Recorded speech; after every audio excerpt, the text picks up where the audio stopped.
Afternoon, ladies and gentlemen. Delighted to have you all joining us for our webinar this afternoon. And our guest speaker, once again, we're back with John Riordan at Shopify. And John, as always, thank you so much for agreeing to speak to the CCMA membership. I'm going to give a couple of minutes just for, I see people logging in there all of the time, so we'll give it a minute or two.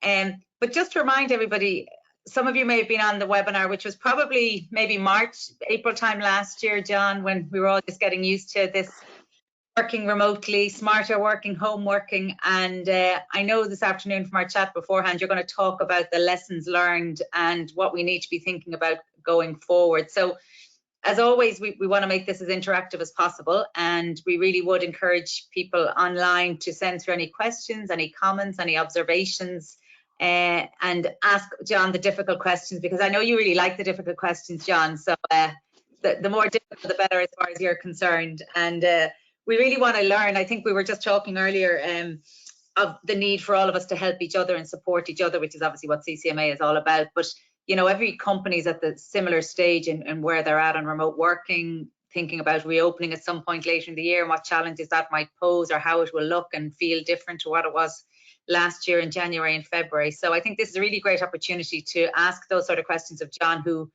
is a guru on smarter working and has been an advocate of it for many years. So really do want to encourage you. As you know, there's a chat box just there to the right-hand side. So put in any comments or questions. As always, we're going to be recording the webinar, so it'll be available afterwards if you want to share it with colleagues and friends, and we will let you know when it's there. So John, I'm going to hand over to you. I know you're going to speak for a while, and then I'll come back and ask questions and comments and observations as they come through to me. So thanks, John.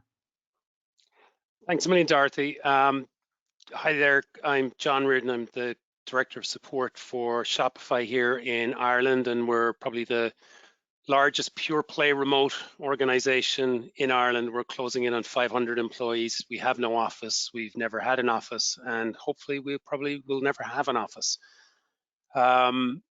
Just for those folks who aren't aware what Shopify is a platform upon which over 1 million businesses around the world base their business. It's an e-commerce platform that provides infinite scalability, and we see every type of company from a small mom and pop company to, for let's talk about Ireland for a second. Like one of our leading retailers in Ireland would be Gym Plus Coffee, who've done a great job, of course, in the last year pushing the whole athleisure wear. So what am I going to talk about today? We're going to talk about some of the seismic changes that we've really seen in the last, God, is it 11 months now? Kind of is scary. There's some huge changes that impact all of us in the customer support industry, and also in kind of what I would describe as that mushroom cloud of businesses and partners that exist in our ecosystem. And there's three things I'm going to talk about briefly today before we go to questions. One is e-commerce adoption. The second one is shifts in support channels and what implications that's likely to bring, and also essentially the kind of the total reimagining of the place of employment.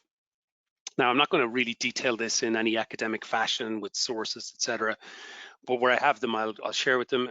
But as the time really doesn't permit that, but I'm going to chat a little bit further on each one of those points. So let's first look at e-commerce adoption. So the pandemic changed our markets in such a profound way, and clearly it's not going to change back. It's not going to bounce back.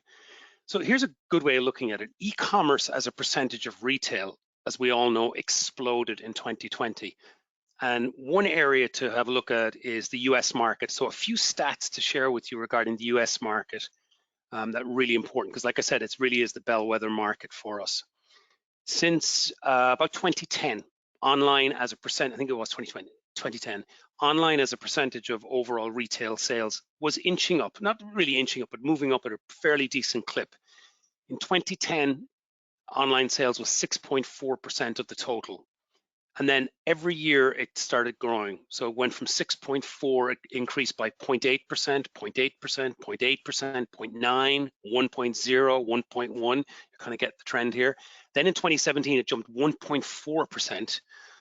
2018, 1.2, 2019, 1.4, and in 2020, it jumped a full 5.5%, which is massive growth. So e-commerce now in the US is 21.3% of all retail sales, which is a fairly enormous number.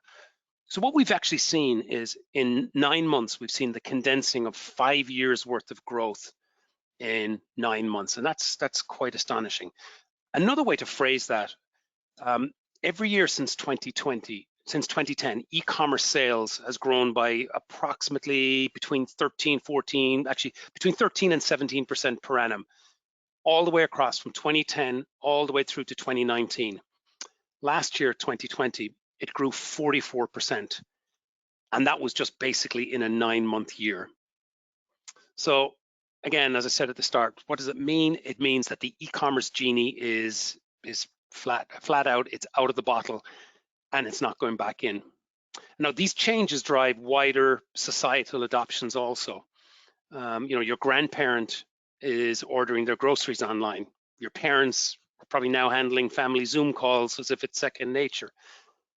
Your 5-year-old is more than likely doing some schooling on Microsoft Teams. But what's it doing for those of us in the support world? And I'm going to stick my neck out a little bit and say that one of the key things for us is that the economics of voice as a channel of communication is now more than ever a channel that's coming into focus. And the reason I say this is it's probably the least scalable channel. It's the hardest to automate. And I suppose the underlying thing that's causes this challenge to really come up on the horizon is that our general customer base across all companies is seeing generational changes, which of course it does. Many of our customers are exhibiting a strong preference for a non-voice channel. Now, what I mean by generational changes, I'm talking about the Gen Z folks those born post 1997, as well as some of the millennials born 81 to 96. Those folks, the primary form of communication for them has become asynchronous communications. A lot of these various chat platforms, throw in a comment, you can walk away. You don't have to open an app. You're basically able to communicate asynchronously. And our industry has not really caught up as well with asynchronous communications as it could and should have.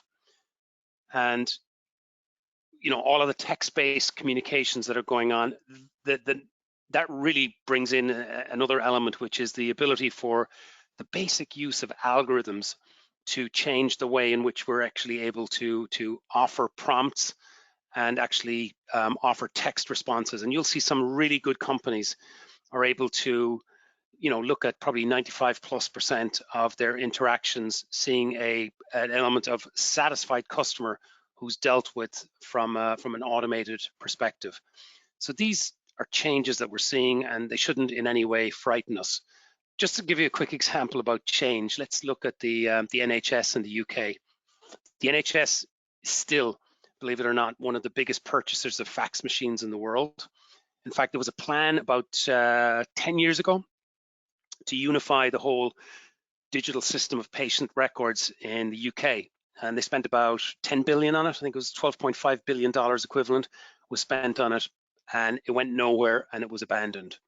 Then you compare this with 2 other examples of different countries that took a different approach. Estonia, a country where the digital government is so advanced that it's possible to completely do the voting online. I think Mr. Trump would have an issue with that. And all citizens have a digital ID linked to their bank account and to the tax system, which meant that in Estonia, working out who was furloughed and who to provide benefits to was an incredibly straightforward possibility. You can imagine the challenges you imagine the opportunity here in Ireland and in any other country if you had a system like that, imagine the benefits that would accrue. Another country to look at would be Taiwan, another digital pioneer. They adapted their health insurance system to actually implement an economic stimulus. which was to help face-to-face businesses. So, for example, after paying for a meal at a restaurant, Taiwanese citizens were able to use their insurance card at an ATM immediately to reclaim cash from the government. Now, we've all seen systems that we've had in Ireland that are quite labyrinthine in nature. So, something like that is eminently possible if you're in Estonia or you're a Taiwan. But clearly, when you're like a UK or in Ireland, where you've got a lot of legacy systems, there's a lot of work that needs to be done. Let's flip back to the NHS for a second. The Economist ran an article a couple of weeks ago, and they quoted an NHS GP as saying that pre-pandemic, 7% of all consultations were done remotely. And during the lockdown, during the first major lockdown last year, that number jumped to in excess of 90%. So really, change is happening, and I would ask us as an industry, are we attacking that change and making it work for us, or are we defending against it? The next and last point I just want to raise today, just to frame some of the discussion, is working from home, remote work. Clearly, we're all in a situation where we're doing a whole lot more remote work, but the one stat that I think is the most telling is, of all of the research that I've seen in the last, and there's been a ton of it in the last year, there's a lot of numbers are coalescing around the same thing.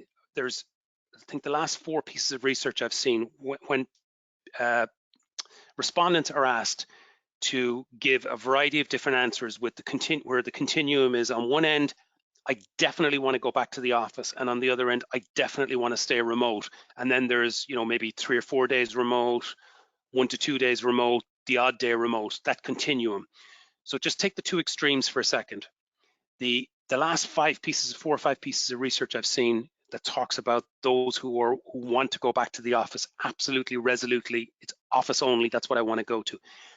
That number has pretty much crystallized around about 6 to 7%. So hold on to that thought for a second. Now let's look at the people on the other end who say, absolutely, I want the choice to go remote. And if I'm given the choice, I will go fully remote. And that number seems to be gathering in and around the high 20s. So let's call it 30%. So 6% and 30%. There's about a 5x difference between the group of people who want to work from home and the group of people who resolutely want to work in an office environment. Now, not every industry is able to do that. Not every type of company is able to do it. However, in our business, customer support, there really is, this really is an industry where we can facilitate that. And what I would encourage everybody to do is try to be part of the group that's going with the wave, right, rather than against it. And when there's a 5x difference between those two polar opposites, it's very, very easy to see which side you need to be on. So there are the couple of points I just wanted to raise for us to kind of get the conversation going today. So Dorothy, I'm going to throw it over to you for any thoughts, comments, questions. Great, yeah, no, I've loads of questions. And just again to remind people, any questions that you have, send them in there on the chat box. The first one I was going to kick off with, John, is, and we talked about this earlier, the article in the Sunday Independent a couple of weeks ago that was, looked at remote and smarter working. And again, sorry, do you call it remote? Do you call it smarter? What do you think is the best way to even label it at this point? To me, I actually refer to it as working from home, because it's remote. Okay. Implies peripheral. It implies not being at the center. It implies, hanging off out the edge of the mizzen head, detached from reality. And really what it is the professionalization of working from home. So, but that's really just, it's easier to say remote work, and I'm quite willing to row in behind that. I know that's what the government are talking in their national remote work strategy. Correct. But the first thing to ask you about is this whole notion in that article you talked about before this, that companies didn't trust employees, and before the pandemic, that's why there was such a low uptake on working from home, remote working. And that's obviously completely turned its head because it has had to. And we've seen in the main increase in productivity, not a lot of difference, but just the genesis of that article, your viewpoint and what you think in the context of the lessons learned we should all be thinking about. I'm going to give you a quick insight into something that happened behind the article, which is kind of even, to me, is even more interesting. I was invited on to speak on the Claire Byrne Live program. So spent about an hour with a researcher, spent another hour with the researcher later on that night.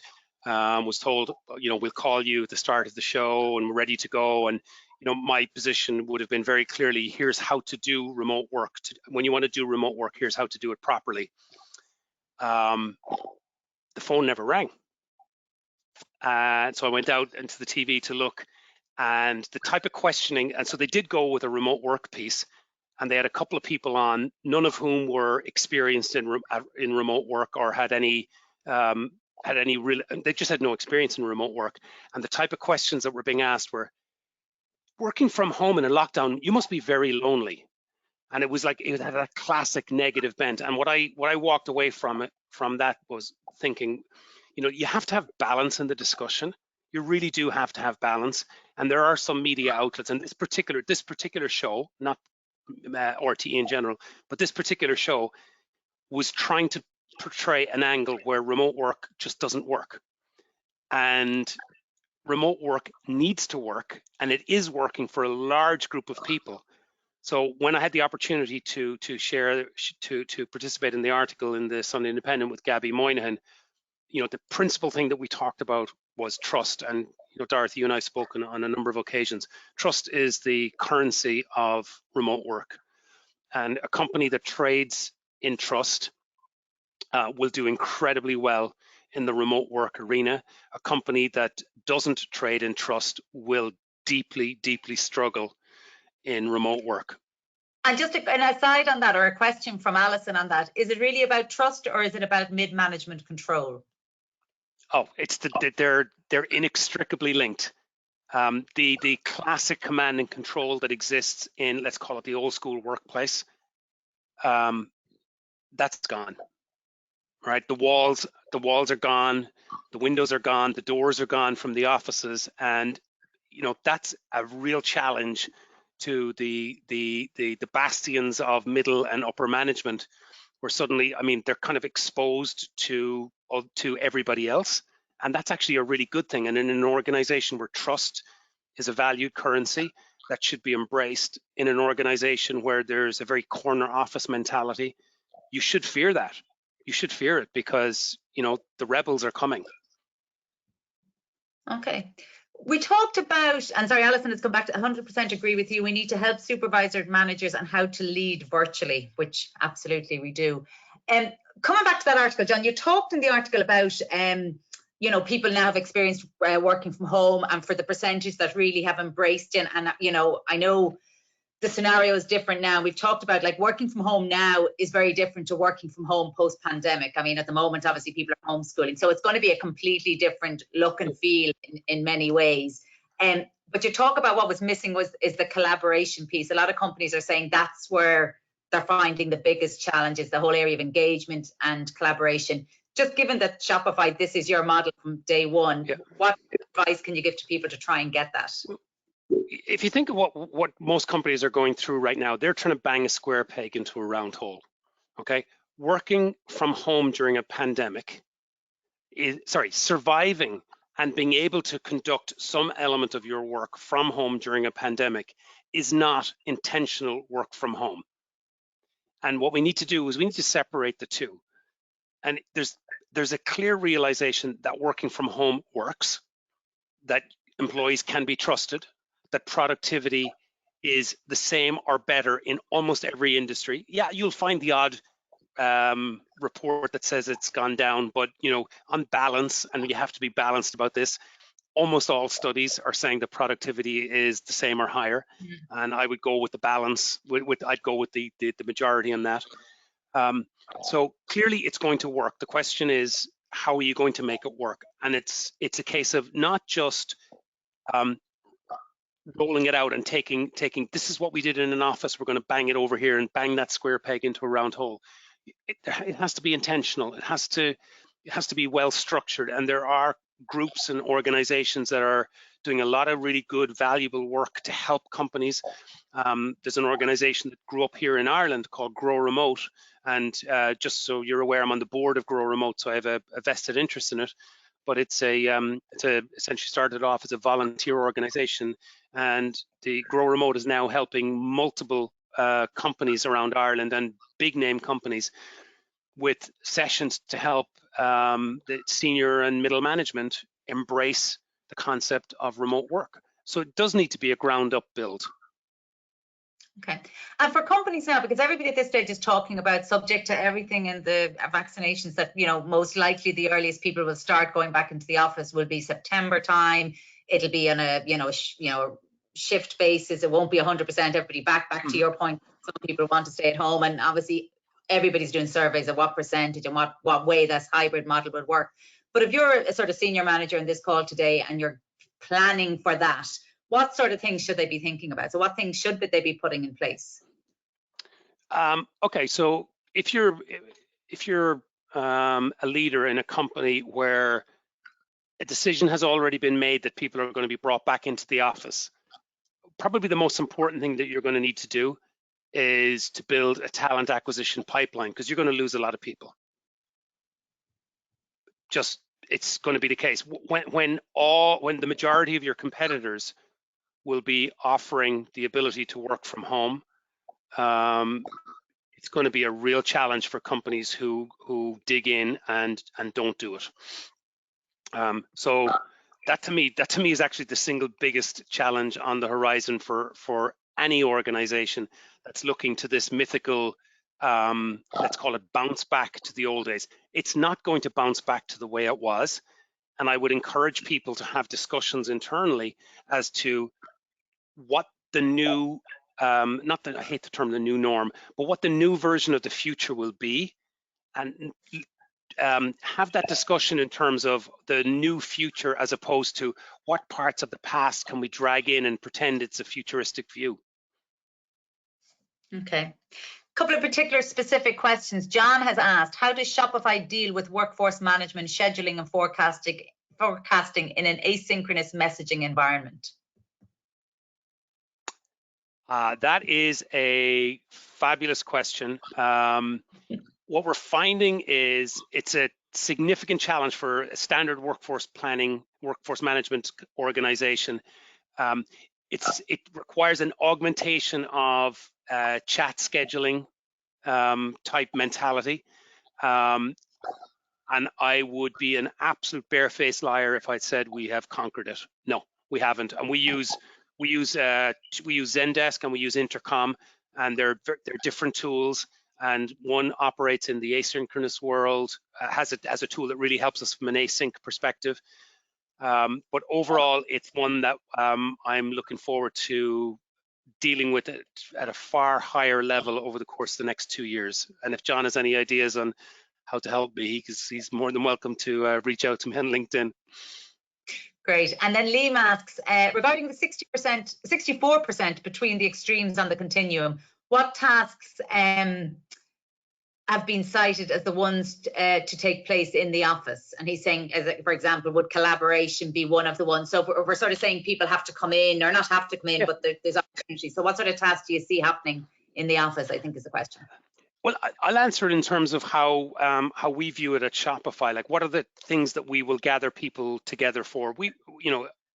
Post-pandemic, when there's a greater form of kind of, let's say, interaction and normalization returns, we will actually go back to a world where we will congregate on a consistent basis. More than likely, once every couple of months, we'll get the teams together, or a variety of teams together.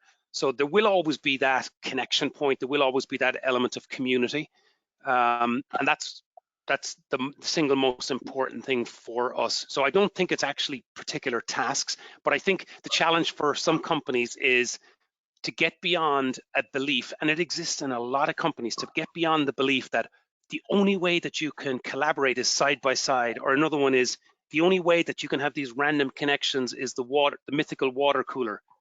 And I'm sorry, BS, absolute BS. Or the other great one is networking. You can't really do a proper networking in a company unless you're actually there and you see people. Absolute rubbish. There's the ability to network done correctly in the digital world is significantly better than it is in the real world, the old world. Okay, another question, Colin. Do you have any ideas on offering and handling the practicalities of a blend of an employee being office-based and working from home? That's a great question, because that's the real belly of the middle between the two continuums, continuums, whatever the plural of continuum is. That's the real challenge, because I think that's what we're going to see happen, and that's going to be the fascinating challenge, particularly for workforce planning organizations, is how are you going to juggle the number of seats that you would have if you, from an office perspective, with the number of days that people stay at home. And I think that's a whiteboard, that's a blank sheet of paper right now for a lot of companies to work out. You know, if I'm running typically a 500 person call, let's say a 500 person center right now, do I only need 100 seats? And are we rotating people in, you know, once a week? Who knows? Like, I don't know. It depends on each individual situation. The one thing that I would be fairly sure of saying is that the real estate needs are going to shrink. And the next thing is that the real estate that people are looking for is not necessarily office space. It's going to be a space for people to collect. And however that manifests itself, will it be a more of a collaboration space rather than a physical desk office type space? I think the biggest improvements that we're going to see are that what I would refer to as the reimagining of office space. And you know, we've had it's been so interesting in the last 15, 20 years watching so many companies like Google and all of the big name North American companies who have done a tremendous amount of work at providing massive in-office benefits. You know, everything from meals to food, that whole gamut. Now, watch when a good chunk of that money starts getting spent on reimagining space that's used by groups of people, kind of flowing in and out of the office on an inconsistent basis. I have no idea what form that's going to take, but it's going to be really interesting to watch. Yeah, and I think what a lot of people are saying, where the challenge is for, say, new recruits, and I know not every industry is experiencing an upside to this in terms of their business, but it's trying to embed them in the culture. That is definitely something that's harder to do when everybody's remote. I think that is certainly more challenging. It's more challenging. I mean, like I said, we're closing in on 500 people, and we've never had in-person training. And we've got a really strong culture, and we now onboard every employee around the world is onboarded remotely. And that goes from the CFO to the most junior person in the company. And since March of last year, we've onboarded probably 20% of the company have joined since that time last year, and we're still growing.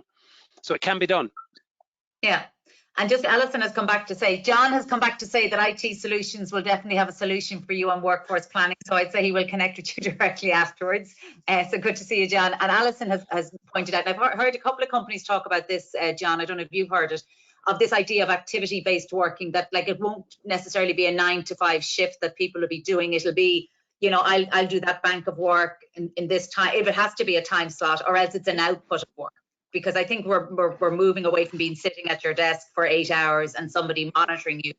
It's that bank of work or that channel to be supported. I think that's and I appreciate being guided in that point. That's very much the future of chunks of work that are in the support space. Look, at the end of the day, I mean, I know it's a kind of a trite comment, but I'll say it anyway.